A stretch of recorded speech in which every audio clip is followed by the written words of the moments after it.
എൻ്റെ കല്യാണത്തിന് മുമ്പൊക്കെ ഞാൻ എപ്പോഴും കരുതായിരുന്നു കേട്ടോ, പഠിച്ചോനെ എങ്ങനെ ബിരിയാണിയൊക്കെ ഉണ്ടാക്കുക. സത്യം പറഞ്ഞാൽ എനിക്ക് എപ്പോഴും ബിരിയാണി ഉണ്ടാക്കാനൊന്നും അറിയില്ല കേട്ടോ. നെയ്ച്ചോറ് മന്തിയൊക്കെ എങ്ങനെയെങ്കിലുമൊക്കെ ഒപ്പിക്കും. അപ്പോൾ ഇന്നൊരു ചിക്കൻ മന്തിയുടെ റെസിപ്പി ആയാലോ. വൃത്തിയാക്കിയ ചിക്കനിലേക്ക് ഇത്തിരി കുരുമുളകും ഏലക്കായും ഒരു മാഗി ക്യൂബും ഒരു സ്പൂൺ മുളക് പൊടിയും ചേർത്ത് കൊടുക്കണം കേട്ടോ.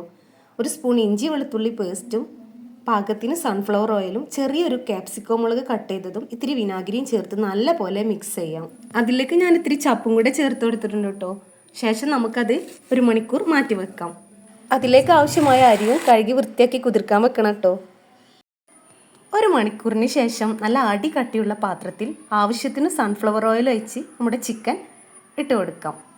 നല്ല പോലെ 2 സൈഡും വെന്തതിന് ശേഷം റൈസ് കുക്കറിൽ തയ്യാറാക്കിയ ചോറാണ് കേട്ടോ ഞാൻ മന്തിയിലേക്ക് എടുത്തിട്ടുള്ളത്. അതുകൊണ്ട് തന്നെ ചെറുതായിട്ടൊന്ന് പണി വളയോ എന്നൊരു സംശയം. അപ്പോൾ എൻ്റെ വീഡിയോ ഇഷ്ടമായ ലൈക്ക് ചെയ്യുക, സബ്സ്ക്രൈബ് ചെയ്യുക.